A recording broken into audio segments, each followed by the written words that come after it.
Good evening guys. तो यहाँ very short answered questions और ये है एमए फर्स्ट सेमेस्टर का पेपर नंबर 3 और यहाँ पर आज की क्लास में मतलब एक तरह section a very short answer पूरा कवर होने वाला है। तो यहाँ पर देखिए फिर शुरू करते हैं। ये आगे आपका पहला क्वेश्चन है write a note on John Ruskin as a true Christian. मतलब ये बताइए, इस पर नोट लिखिए कि जॉन रस्किन एक ट्रू क्रिश्चियन के रूप में मतलब जाने जाते हैं। तो इस पर नोट लिखना है। हाँ, तो इसके पहले ये देख लीजिए, यहाँ से एक क्वेश्चन ये बनता है सिलेबस में कि जॉन रस्किन ने क्या लिखा है। तो जॉन रस्किन ने लिखा है अनटू दिस लास्ट, और अनटू दिस लास्ट में पहला चैप्टर है द रूट्स ऑफ ऑनर है। तो इन्होंने अनटू दिस लास्ट लिखा है और जॉन रस्किन को as a true Christian regard किया जाता है। क्यों? He was a true Christian, ये एक ट्रू क्रिश्चियन थे। He was influenced by the Bible. क्यों थे? क्योंकि ये बाइबल से इन्फ्लुएंस थे। और इसकी थोड़ी सी कहानी में जो मुझे पता है, जॉन रस्किन की जो मम्मी थी ये पर डे कहती थी कि 2 या 3 बाइबल की चैप्टर में से 2 या 3 पन्ना रोज़ पढ़ो। तो इस तरह से ये बाइबल से काफ़ी ज़्यादा इन्फ्लुएंस हुए थे। और the prose of Ruskin is marked by his faith in Christianity. अब देखिए, जो रस्किन का प्रोज था, रस्किन के जो भी प्रोज, जैसे अब यहाँ प्रोज में बात करें तो एस्से के रूप में unto this last the roots of honour है। Is marked by his faith, ये उनके फेथ के द्वारा प्रेजेंट किया जाता है इन क्रिश्चियनिटी, जो भी क्रिश्चियनिटी में उनका फेथ है। And regards for the Bible, और बाइबल के लिए एक रिगार्ड मतलब रेस्पेक्ट शो किया जाता है। His love for the biblical quotations appeared into his writings. अब इनका जो बिब्लिकल कोटेशंस के प्रति इनका जो प्यार है वो चीज़ इनकी राइटिंग्स में अपीयर होता है। मतलब ऐसे समझो कि इनका जो प्यार है बिब्लिकल कोटेशंस के प्रति, वो कोटेशन इनके राइटिंग्स में कहीं ना कहीं यूज होते हैं। He tried to use phrases from the Bible. इन्होंने बाइबिल से फ्रेज को लेने का, फ्रेज को यूज करने का बहुत ज़्यादा प्रयास किया है। In the essays like work और ट्रैफिक, मतलब एसेज में एक वर्क या ट्रैफिक की तरह। In his lecture on work there are 60 references from the Bible. मतलब देखिए, इनके लेक्चर में बाइबल से इन्होंने 60 रेफरेंस को उठाया है। तो यहाँ पर यही मतलब यही सब इन्हीं सब के चलते जॉन रस्किन को as a true Christian regard किया जाता है। किसके चलते? एक तो इन्फ्लुएंस बाय बाइबल थे और क्रिश्चियनिटी में इनका बहुत ज़्यादा फेथ था। दूसरा नंबर, इन्होंने 60 रेफरेंस को यूज किया। जितने भी एसेज हैं उनको एक ट्रैफिक की तरह ये बिब्लिकल फ्रेजेज का यूज करते थे। बिब्लिकल कोटेशंस इनके राइटिंग्स में यूज होती हैं। इस तरह से हम कह सकते हैं John Ruskin regard as a true Christian. Next question है what is a personal essay. Personal essay क्या होता है?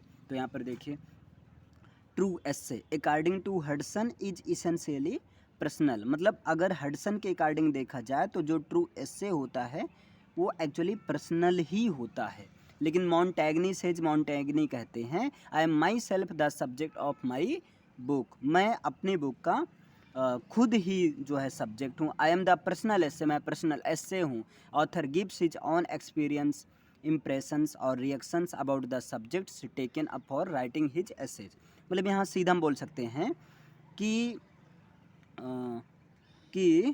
पर्सनल एक्सपीरियंस, हाँ यहाँ पर इसको ऐसे बोला जा सकता है कि पर्सनल एस्से क्या होता है। तो पर्सनल एस्से वो होता है जिसमें ऑथर अपने खुद के एक्सपीरियंस को एक्सप्रेस करता है, इम्प्रेशंस को और रिएक्शंस को, वो भी सब्जेक्ट्स के प्रति जो भी राइटिंग के लिए ली गई है उसके लिए।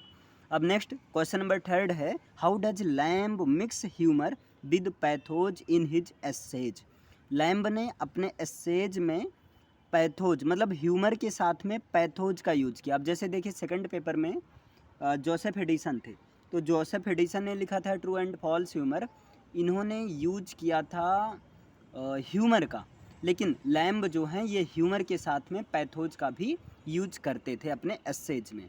इसलिए और देखिए इस पर जो है कैसे यूज करते थे यहाँ पर ये बताना, इस पर डिस्कस करना है। तो देखिए, Charles Lamb smiles to deride the misfortunes of his own life. Charles Lamb अपने खुद की लाइफ के मिसफॉर्चून्स को डिराइव करते हुए मतलब खुद की लाइफ पर ये हंसते हैं, है ना।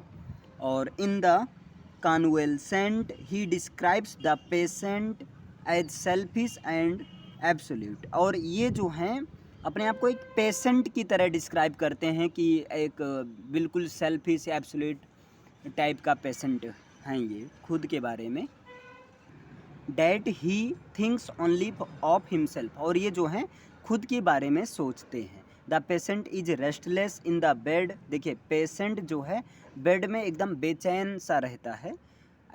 बट ही सेज, लेकिन वो कहता है डैट की he change sides oftener than a politician, कि वो पॉलिटिशियन से ज़्यादा बहुत ज़्यादा साइड्स चेंजर होता है ना। The description of his love story goes on in exuberant way but his bachelor arm chair.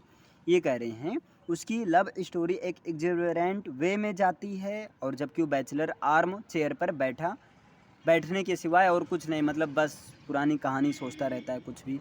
Next question है Hazlitt says short sightedness of the mind. देखिए हैजलेट को क्या कहा जाता है, या Hazlitt short sightedness of mind, इसका मतलब क्या हुआ, इस पर डिस्कस करना है। हैजलेट ने ऐसा कहा है। तो देखिए Hazlitt says that the scope of mind is limited. Hazlitt कहते हैं कि जो माइंड की स्कोप है वो लिमिटेड है। We can entertain only one idea at a time. हम एक समय में, मतलब माइंड की इस तरह की कैपेसिटी है कि एक समय में एक ही चीज़ों का एंजॉय कर सकता है, एक मतलब प्रॉपर रूप से अच्छे तरीके से। So during a walking tour one's mind is limited to the joys of nature and nothing more. तो एक वॉकिंग टूर के समय जब माइंड लिमिटेड हो जाता है तो वहाँ पर नेचर की जॉयज के अलावा उसे और कुछ नहीं सोचता है ना।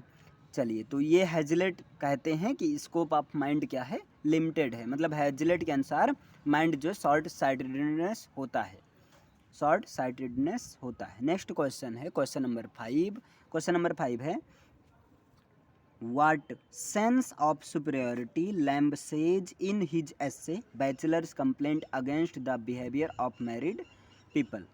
अब देखिए सुपेरियरिटी का क्या सेंस आता है, लैम्ब जो है अपने एसेज में लैम्ब के एसेज में सुपेरियरिटी का क्या सेंस निकलता है, और ये मतलब अंडरलाइन है ना इस सेंटेंस के, bachelors complaint against the behaviour of married people. मतलब लैम्ब ने जो मैरिड पीपल के व्यवहार, मतलब जो मैरिड पीपल के खिलाफ इन्होंने क्या कंप्लेंट किया। जैसे क्या लगता है मैरिड पीपल को, ऐसा लगता है कि वो ही सबसे सुखी इंसान हैं, और ये बैचलर को बेवकूफ़ समझते हैं। मतलब इनके अनुसार थोड़ा सा ऐसा है। आगे देखते हैं यहाँ पर he says in the company of married people. अब ये देखिए वो मैरिड पीपल की कंपनी में रहकर, मतलब ये चीज़ महसूस करके कहते हैं कि लैम्ब ने ये पाया that the married couple thought, कि मैरिड कपल ये सोचते हैं that they were the happiest of all people on the earth, कि जो मैरिड कपल होते हैं ना उनको ऐसा लगता है कि वो पृथ्वी पर सबसे ज़्यादा क्या है, सुखी इंसान है, सबसे ज़्यादा प्रसन्न इंसान है। दे थॉट, वो ऐसा सोचते हैं डैट कि दोज हु आर अनमैरिड, जो शादीशुदा नहीं हैं, उनके बारे में ये सोचते हैं do not keep the some knowledge of the marriage pleasure, कि उनको मैरिज प्लेजर का कोई नॉलेज नहीं होता है, मतलब अनमैरिड पीपल को, विच बैचलर्स डू नॉट हैव, है ना। अगर नॉलेज होता तो वो बैचलर नहीं होते, मतलब शादी कर लेते। चलिए नेक्स्ट क्वेश्चन है mention 2 features of the prose style of Charles Lamb. देखिए चार्ल्स लैम्ब ने जो भी प्रोज स्टाइल का यूज किया, वैसे इन्होंने humorous with pathos prose style का यूज किया। अब इसके 2 फीचर्स बताना है, तो देखते हैं। Passing through Lamb's imagination and prose style they become something fresh and individual. देखिए लैम्ब के इमेजिनेशन और प्रोज स्टाइल से पास होते हुए अगर देखें तो they become something fresh and individual, तो कोई भी वे लोग जो हैं एक फ्रेश और इंडिविजुअल बन जाते हैं। Prose style of Lamb is a mixture, यहाँ से मेन क्वेश्चन तो यही है, मेन आंसर कि लैम्ब का जो प्रोज स्टाइल है वो मिक्सचर है ना, सर्टेनली ऑफ मेनी स्टाइल, कई सारी स्टाइल का मिक्सचर है, but a chemical not a mechanical mixture. लेकिन ये इस तरह का मिक्सचर है जो कि केमिकल या मैकेनिकल रूप से, केमिकल मिक्सचर है, मैकेनिकल मिक्सचर नहीं है। मतलब केमिकल मिक्सचर है, आपको देखने से बहुत खास पता नहीं चलता है। अब देखते हैं इनके प्रोज स्टाइल के डोमिनेटिंग फीचर्स कौन से हैं यहाँ पॉइंट वाइज। तो पहला है इमेंसिटी ऑफ वैरायटी, यानी कि वैरायटी की इमेंसिटी, इमेंसिटी का मतलब एक तरह से वाइडनेस है ना। और दूसरा है एल्यूसिवनेस एंड यूज ऑफ कोटेशंस, मतलब कोटेशंस का यूज करना और एल्यूसिवनेस। नेक्स्ट है use of humour and pathos, humour और पैथोज का यूज करना। और नेक्स्ट है एलिजाबेथन राइटर्स वर हिज मॉडल्स, मतलब चार्ल्स लैम्ब के लिए एलिजाबेथन राइटर्स जो हैं उनके मॉडल्स रहे हैं। चलिए अब नेक्स्ट है क्वेश्चन नंबर 7, और क्वेश्चन नंबर 7 क्या है, write a brief note on autobiographical elements in the essays of lamb.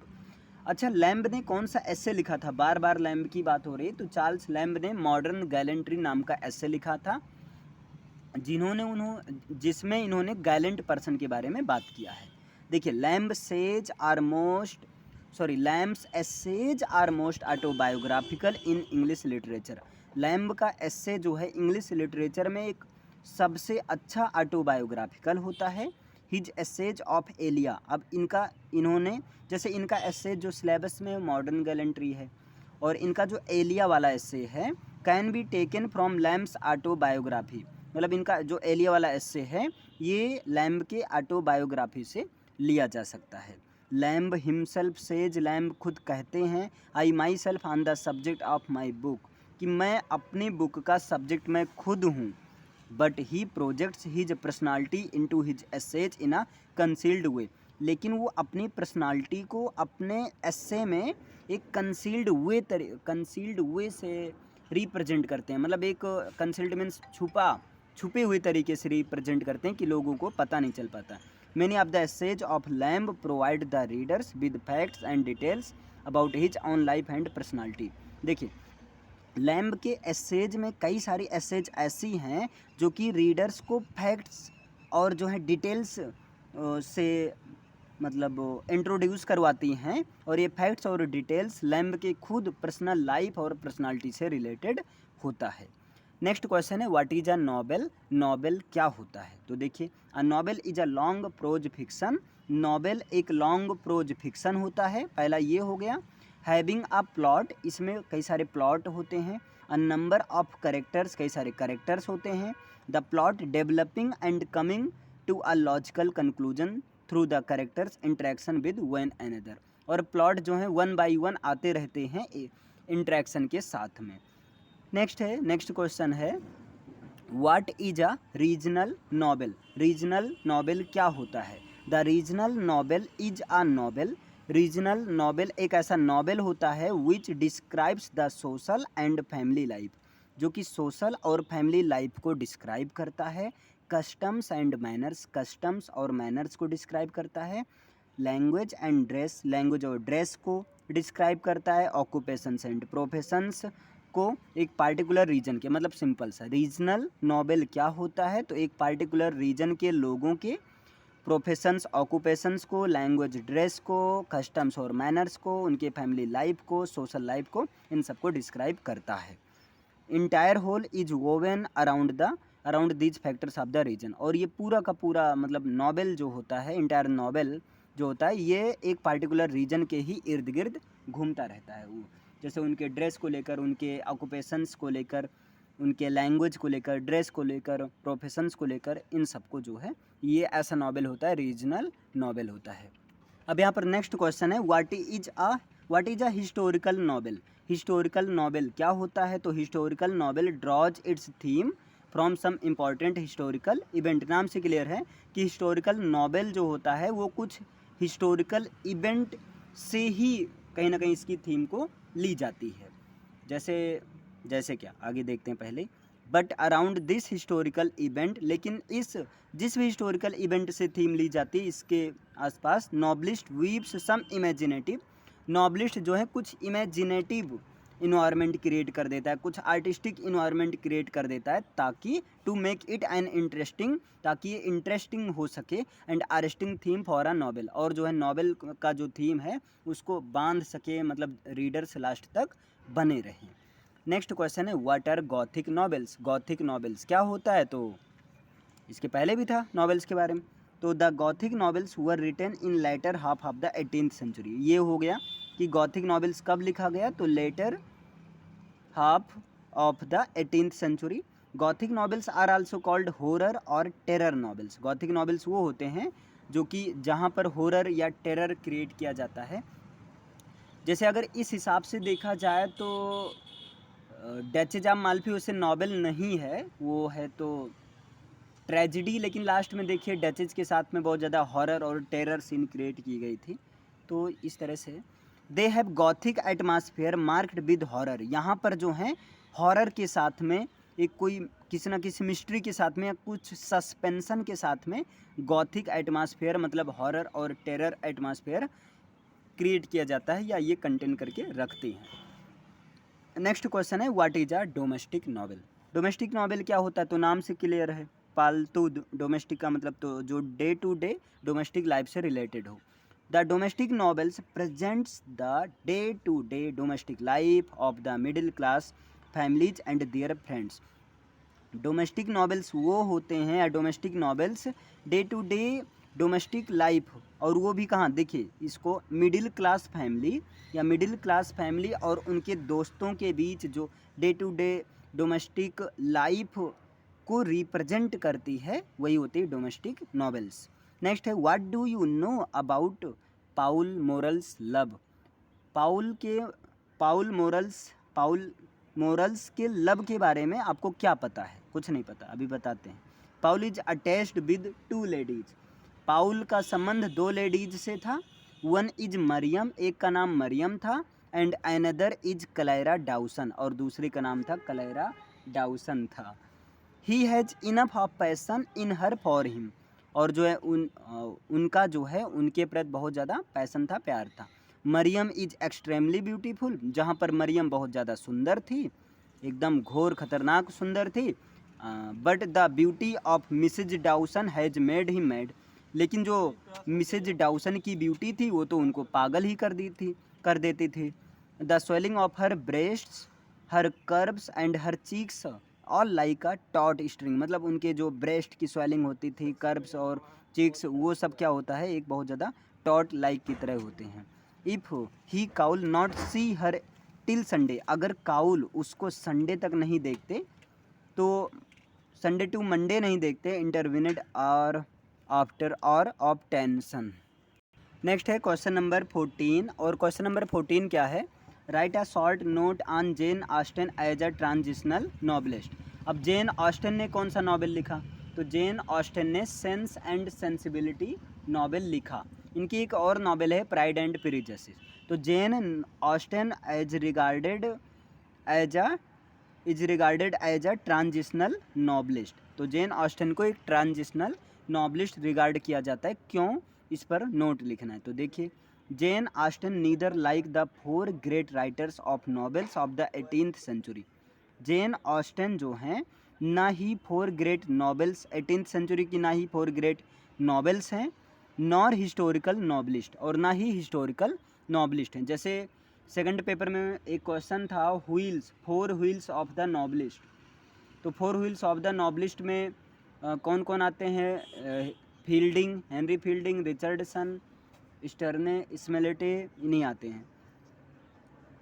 तो ये ना तो 18th सेंचुरी के 4 ग्रेट नॉवेल्स हैं और ना ही हिस्टोरिकल नॉवेलिस्ट हैं। सी ओज समथिंग टू फील्डिंग, है ना, रिचर्डसन, स्मोलेट एंड स्टर्न्स, यही हैं। देखो 4 व्हील्स क्या क्या लिखी हो, 4 व्हील्स में आते हैं फील्डिंग, हेनरी फील्डिंग, रिचर्डसन, स्मोलेट और जो है स्टर्न्स, ये आते हैं। एंड आल्सो ऑफ मिसेज फैनी बर्नी, और इसमें मिसेज फैनी बर्नी को भी इंक्लूड कर दिया जाता है, लेकिन मेन 4 व्हील्स में इन्हीं का 4 नाम आता है।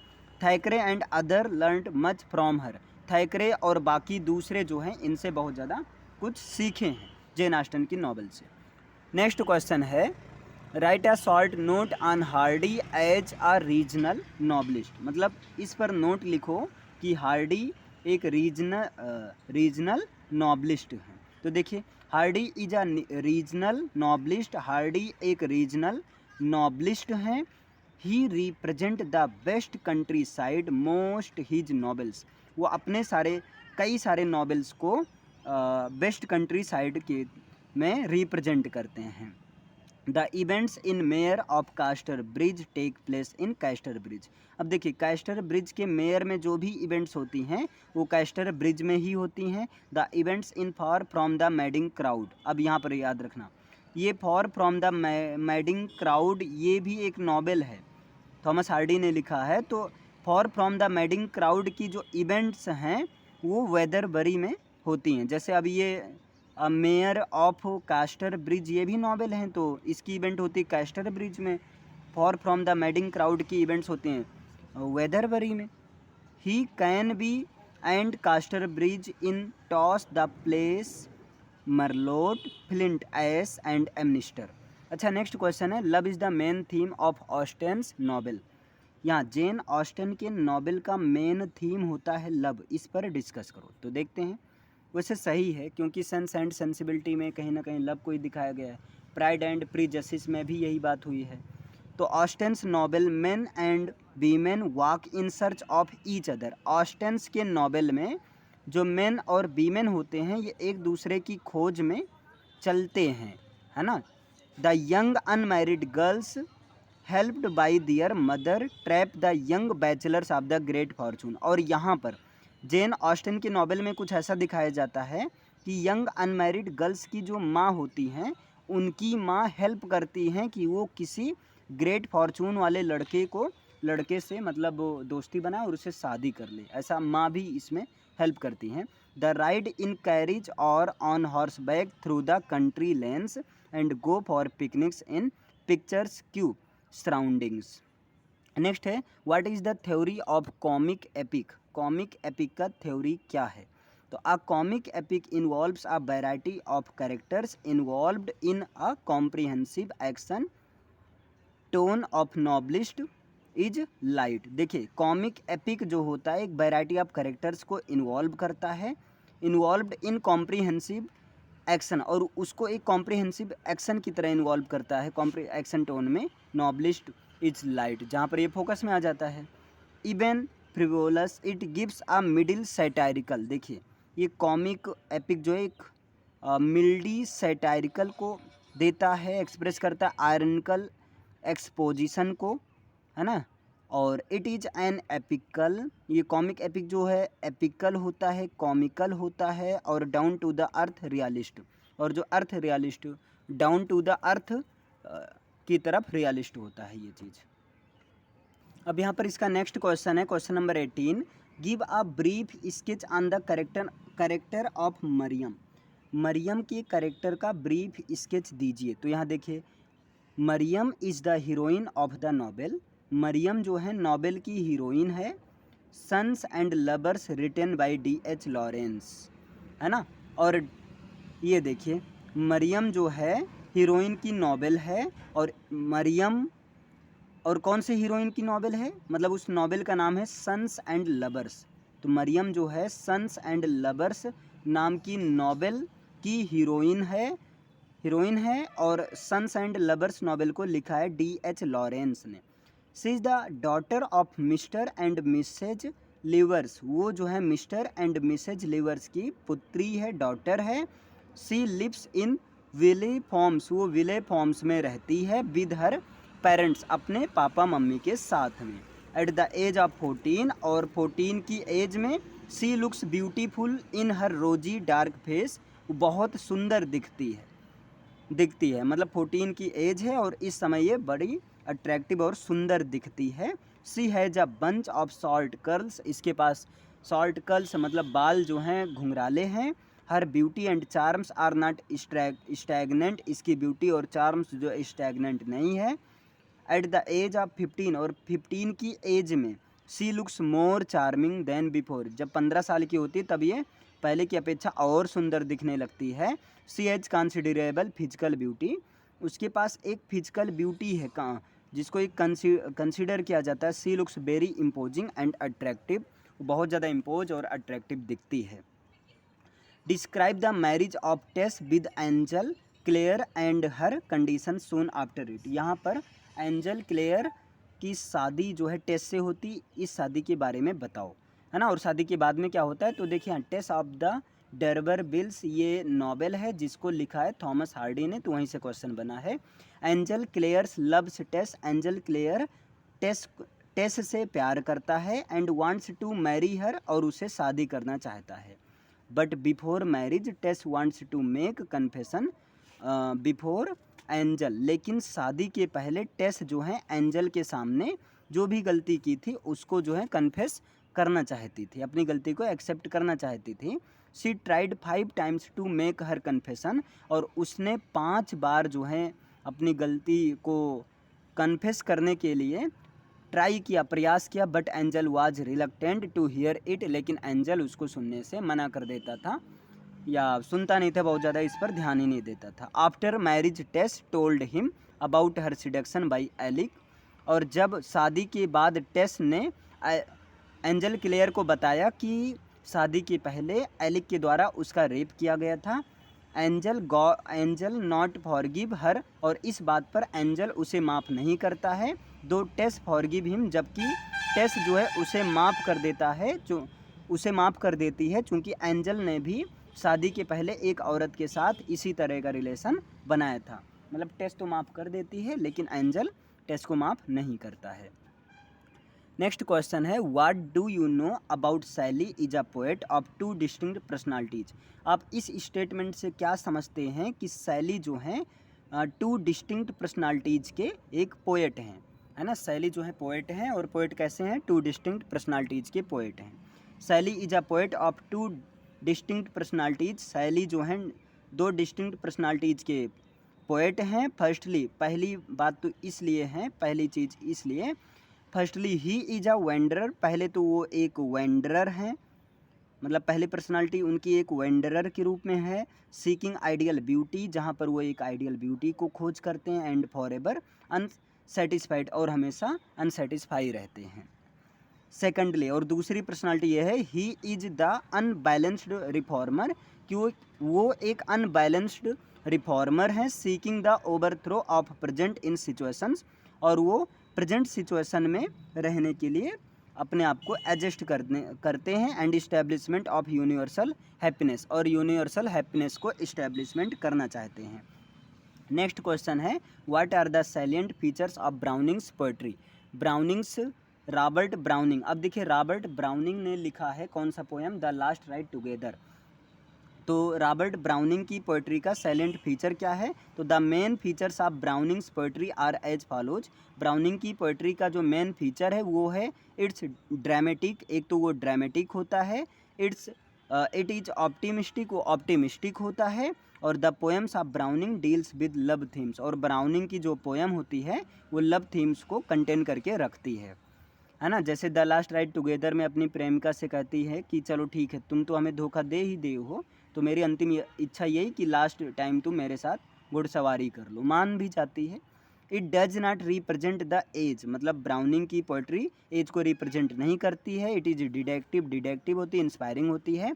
Some poems of Browning deals with philosophical themes as God, soul and life. Browning की कुछ पोएम ऐसी हैं जो कि फिलोसॉफिकल थीम्स को, गॉड, साउल और लाइफ को वो उससे डील करती है। नेक्स्ट क्वेश्चन है, write a brief note on the background of Keats ode. अब देखिए जॉन कीट ने लिखा है ode on a Grecian urn, 1819 में लिखा, 1820 में पब्लिश हुआ।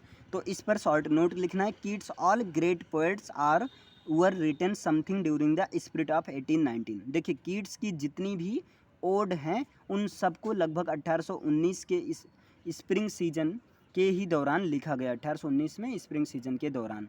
When Keats suffered the worst blows of misfortune, और जब इसी दौरान कीट जो हैं मिसफॉर्चून मतलब इनके साथ बहुत बुरा हुआ था, और उसी समय ये लिखते थे। Death of his brother Tom, एक तो इनके भाई टॉम की डेथ हुई थी। एंड फ्रस्ट्रेशन इन लव, और ये प्यार में फ्रस्ट्रेशन हुए थे। अब जितने पोएट हैं सबकी लंका लगी रहती है। Frustration in love, and lastly he developed the first symptoms of a fatal disease, और ये लास्ट में ये एक फैटल डिजीज़, इनको बहुत ज़्यादा भयावह बीमारी, डेंजरस डिजीज़ हो जाती है। इन मेयर सैड कंडीशन, और एक सैड कंडीशन में he wrote his all great poems including odds. एक बहुत ही ज़्यादा सैड कंडीशन में इन्होंने अपनी सारी पोएम लिखी और जिसमें ओड भी इंक्लूड होती हैं।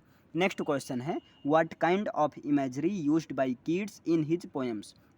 जॉन कीट पूरा नाम था, तो जॉन कीट्स ने कौन सी इमेजरी का यूज किया अपने पोएम में। तो देखिए his poem is remarkable for its sexual imagery x. उनकी पोएम जो है, हाँ देखिए उनकी पोएम जो है वो, उनकी पोएम का जो इमेजरी है वो है उसका सेक्सुअल इमेजरी एक्स है। Their arm embraced and their pinions too their lips touched not but had not bade adieu. समझ रहे हैं, ये थोड़ा सा अलग लैंग्वेज में है। अब यहाँ पर देखिए क्वेश्चन नंबर 24 है what type of elegy Thyrsis and Scholar Gipsy are. देखिए ये थायरेसिस और स्कॉलर जिप्सी, ठीक, थायरेसिस और स्कॉलर जिप्सी ये एक एलजी है और ये किस प्रकार की एलजी है। हाँ तो किस प्रकार की एलजी है, पहला नंबर तो ये जानिए स्कॉलर जिप्सी और थायरेसिस, इसको मैथ्यू आर्नोल्ड ने लिखा है। Thyrsis and Scholar Gipsy are two most important impersonal elegies of Matthew Arnold. तो ये देखिए इम्पर्सनल एलजी है, ये किस टाइप की एलजी है, पर्सनल नहीं बल्कि इम्पर्सनल एलजी है। In Thyrsis he laments the death of brother poet Clough. Thyrsis में ये जो है क्लाउ के डेथ की बात करते हैं, हु डाइड यंग, जो बहुत ही यंग एज में डेथ हो गई थी जिनकी। Arnold advises him not to came back to this world. और आर्नोल्ड इस थायरेसिस पोएम के थ्रू उस पोएट ब्रदर पोएट को कहते हैं क्लाउ से कि वापस इस संसार में ना आओ, ये संसार बहुत बुरा है। चलिए नेक्स्ट क्वेश्चन है Victorian age shows the balance between science and religion. Victorian age जो है साइंस और रिलीजियन एज के बीच में बैलेंस को दिखाता है। तो देखिए in the Victorian as science had developed. Victorian age में साइंस डेवलप हो गया था। New theories about the creation of earth and man had developed. जहाँ पर अर्थ की क्रिएशन के बारे में कई सारी थ्योरीज बनी थी और इंसान डेवलप हो गया था विक्टोरियन एज के दौरान। Darwin's theory of struggle for existence, survival of the fittest. अब डार्विन की जो थ्योरी थी सर्वाइवल ऑफ द फिटेस्ट और जो है स्ट्रगल फॉर एग्जिस्टेंस, ये सब क्या हुई, मतलब सामने नज़र आई। And Herbert Spencer's origin of species, और origin of species Herbert Spencer की made deep impact on the mind and heart of the people. ये सारी पोएम जो हैं इंसान के हार्ट और माइंड पर एक बहुत गहरा प्रभाव डालता है। नेक्स्ट क्वेश्चन है what was the pre Raphaelite school of poets. यहाँ देखिए a group of painter poets led by D G Rossetti founded the pre-Raphaelite school of poetry. Other poets of this school were Christina Rossetti, Swinburne, and William Morris. They wrote highly sensuous, pictorial, and symbolical poems which could be painted with equal effect. Next question है what a brief note on two great elements of romanticism in the poetry of Wordsworth। देखिए Wordsworth की poetry में दो great romanticism के features बताना है एक तरह से। देखिए the two great elements of romanticism in the poetry of Wordsworth are emotion, एक तो इमोशन है और दूसरा इमेजिनेशन है। It can be evident from the Wordsworth poetry, Wordsworth theory of poetry. ये चीज़ वर्ड्सवर्थ के थ्योरी ऑफ पोइट्री से लिया जा सकता है put forth by him in the preface to lyrical ballads, जिसको इन्होंने preface to the lyrical ballads में 1801 में। जनरली होता क्या Wordsworth preface to the lyrical ballads 1801 में लगभग अपनी सारी पोएम इसी लिरिकल बैलेट्स के थ्रू पब्लिश करवाते थे। ही बिगिन्स बाई सेइंग, वो शुरू करते हैं ये कहते हुए that all good poetry is spontaneous overflow of powerful feelings. जितनी भी अच्छी पोइट्री होती हैं वो पावरफुल फीलिंग्स की स्पॉन्टेनियस ओवरफ्लो होती हैं। His reference to imagination is found in his theory of poetic diction, और इमेजिनेशन के प्रति जो उनका रिफरेंस है ये चीज़ पोएटिक डिक्शन के थ्योरी में पाया गया है उनके।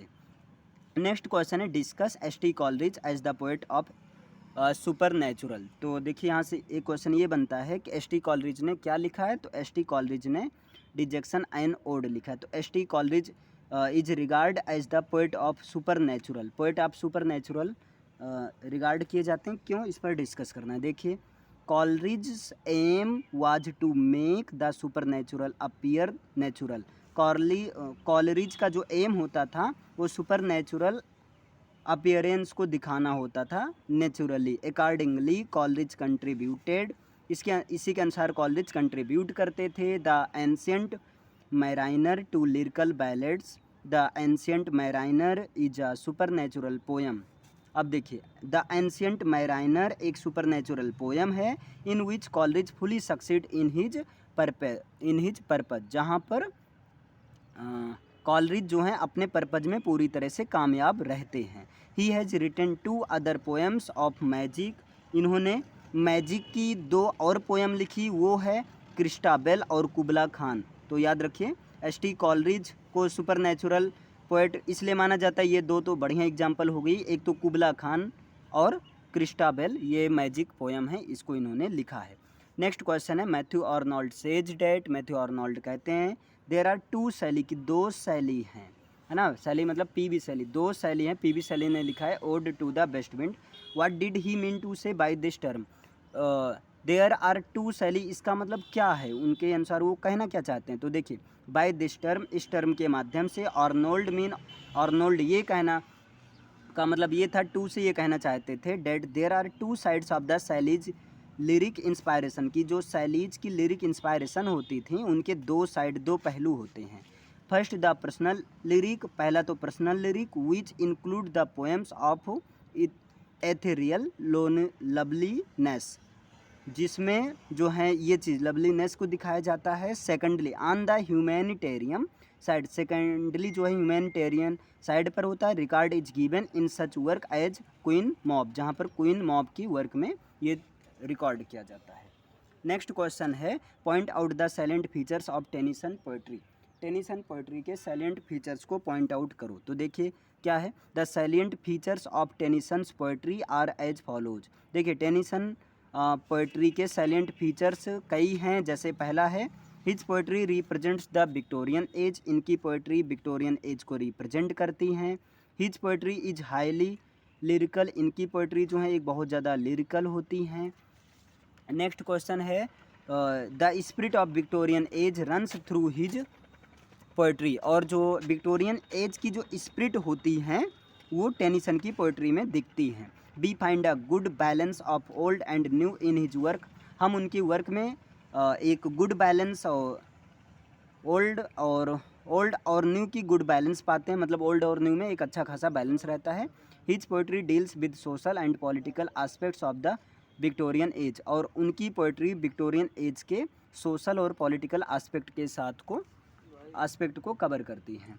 नेक्स्ट क्वेश्चन है क्वेश्चन नंबर 31, 10 क्वेश्चन और बचा है अभी, तो देखते हैं यहाँ पर।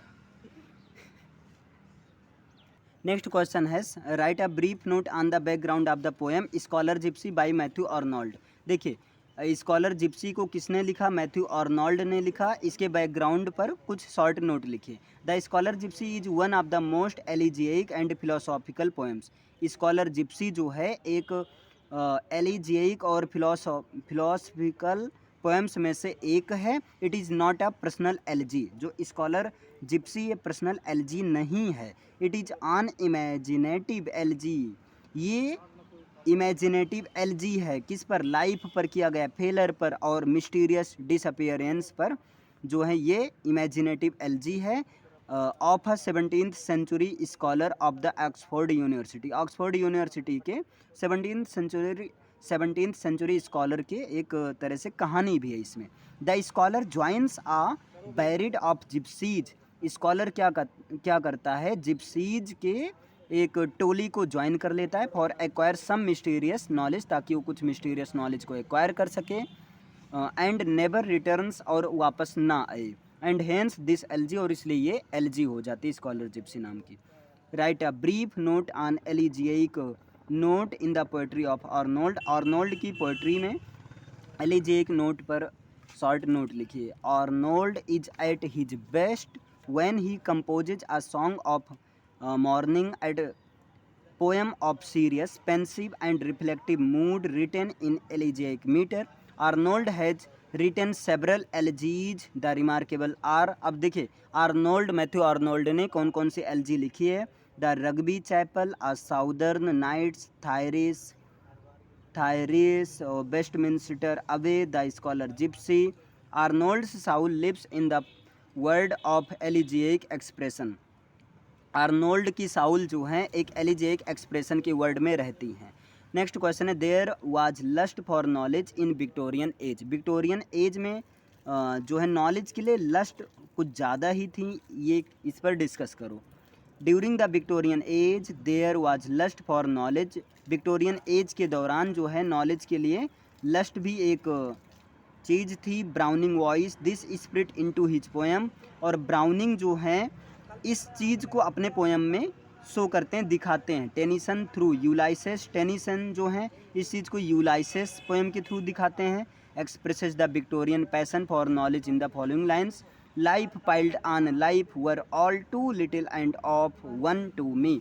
Next question, what do you know about Tintern Abbey. आप टिंटर्न अवे के बारे में क्या जानते हैं? The poem Tintern Abbey is simple poem. ये टिंटर्न अवे को लिखा था विलियम वर्ड्सवर्थ ने. ये एक सिंपल पोएम है, has a highly philosophic nature, लेकिन एक हाईली फिलोसफिक नेचर है इसकी. It is a longer poem, एक लॉन्ग पोएम है. It's title runs in about 2 lines. और इसकी टाइटल जो है 2 लाइन में चलती है, मतलब इसका टाइटल काफ़ी लंबा है. और वो है the lines with a few miles above the Tintern Abbey on revisiting the Wye during a tour. ये देखिए टिंटर्न अवे पोएम का फुल टाइटल है lines with a few miles above Tintern Abbey on revisiting the Wye river during a tour. Next, what do you know about Keats Hellenism.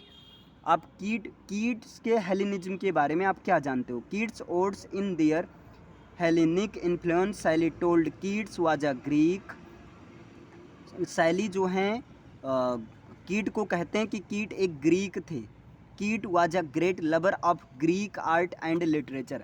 जो Keats थे, John Keats थे, वो Greek art and literature के एक great lover हैं.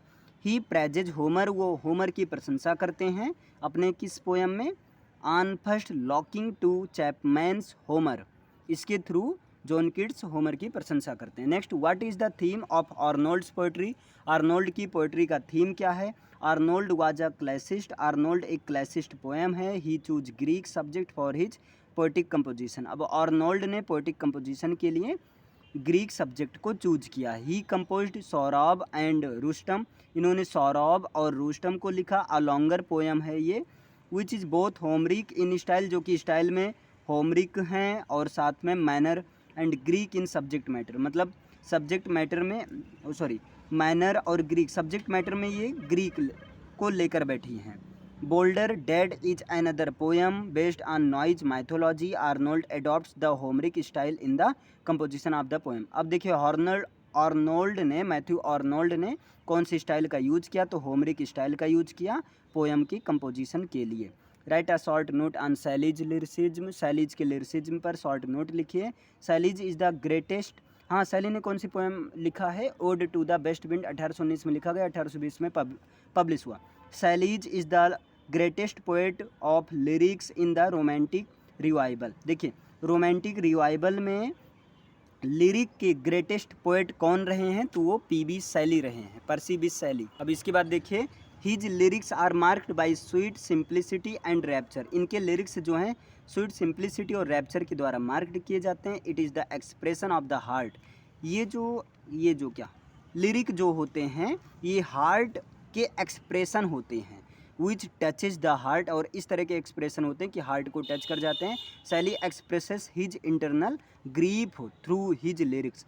शैली अपने lyrics के थ्रू अपने अंदर के दुख दर्द को एक्सप्रेस करते हैं. What is the theme of the modern gallantry. Modern gallantry एक एस्से है, इसको लिखा चार्ल्स लैम्ब ने. इसका थीम क्या? This essay shows how the social attitude towards women in the 19th century. मतलब ये एस्से बताता है कि 19th सेंचुरी में महिलाओं के प्रति मेन का या सोशल का कैसा एटीट्यूड है, इस बारे में बताता है. England falls short a genuine sense of gallantry. अब इंग्लैंड में गैलेंट्री का सेंस थोड़ा सा कमी हो गई है। What actually defines a hero according to Carlyle? A hero a man. देखिए कार्लाइल ने लिखा है हीरो एज अ पोएट, है ना, हीरोज एंड हीरोअरशिप में हीरोज एज अ पोएट।